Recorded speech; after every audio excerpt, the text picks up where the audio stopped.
petit conte du jour. La dégringolade du totem du mensonge s'amorce ainsi aujourd'hui. Pour vous prouver que la paix n'est vraiment pas drôle lorsque la vérité annonce elle aussi de revenir en bonne visibilité, si cette fameuse paix retrouvée l'accompagne ainsi. Alors voici la petite histoire bien gentille adressée aux nouveaux gentils sur la terre-mère que nous foulons tous. Il était une fois une petite fille qui se cherchait du regard entre sa mère et son brave père. Oui, brave, car ce dernier n'y comprenait jamais rien aux enfants et encore moins aux petites filles. Il voulait élever la sienne en bonne âme, bien propre sur elle, et sans aucune difficulté pour vivre ainsi, plus tard, en femme bien accomplie.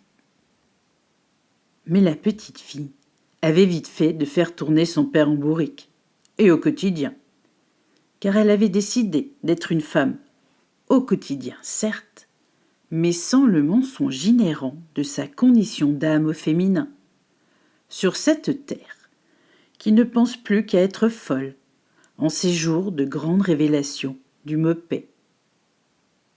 Mais que vient donc faire la paix dans cette histoire de fillette devenue femme ? Bien, tout simplement, le fait que la paix se transforme en amour certain pour soi et les autres, lorsqu'on la trouve au fond de soi-même. Et là, notre petite femme, pas encore vraiment adulte et pleine de doutes face à sa bonne visibilité de femme à l'avenir, se cherchait encore. Entre les mensonges d'une femme adulte qu'était sa mère et les préjugés bien futiles de son père à son sujet de femme en devenir. Il fallait donc pour elle délier le vrai du faux, dans cet espoir aussi vital qu'est la femme pour l'âme humaine en général. Car oui, sans femme, plus d'humain à la longue. Mais comment porter cette responsabilité de donner la vie à l'humanité sans jamais se rendre compte que les vérités à son sujet de femme sont biaisées de toutes parts ?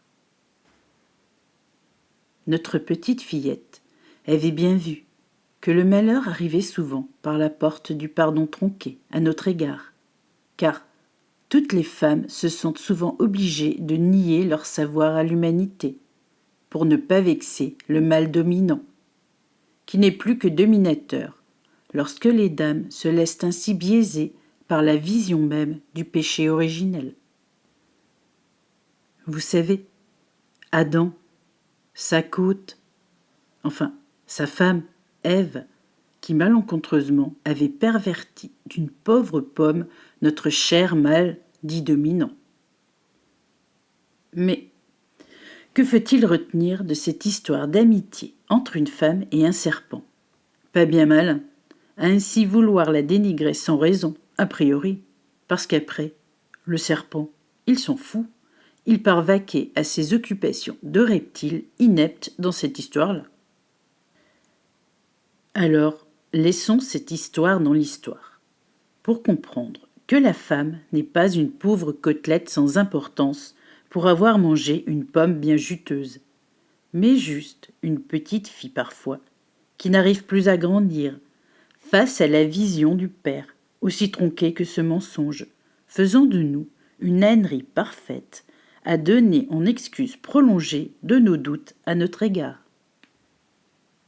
Et c'est ainsi que notre petite fille comprit que pour s'allier à sa bonne vision du futur, pour elle bien sûr, il fallait reprendre de l'importance auprès de soi-même.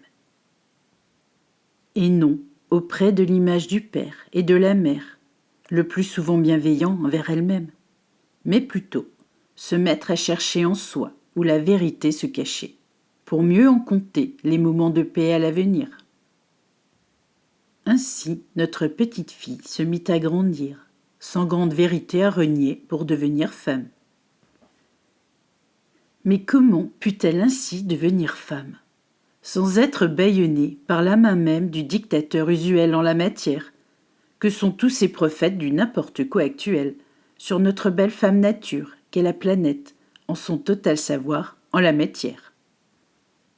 Bien, elle prit son cheval à elle, celui élevé de ses mains, pour ne jamais perdre de vue l'espoir d'être un jour la femme qui amènera la paix aux âmes, à son sujet de femme. Alors aujourd'hui, je vous invite à regarder la femme qui est en vous. Et je parle à tous, même aux hommes, qui sont à moitié composés d'une femme et d'un homme, comme chaque personne sur ce tertre de vérité à ce sujet-là, que nous foulons chaque jour sur terre. Et là, enfin, la paix pourra commencer à s'installer en chaque participant à la vie sur terre, car les hommes et les femmes ne sont ni dominés ou dominants, mais coexistants dans la même matière qui les a créés, entre une femme et un homme.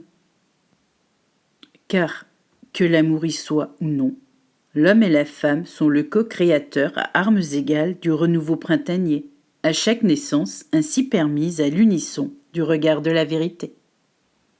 En effet, quoi de plus simple que la vérité même du peuple des amitiés hommes-femmes, lorsque l'union des mots paix et vérité se font comme eux, père et mère du renouveau à être et devenir pour l'humanité.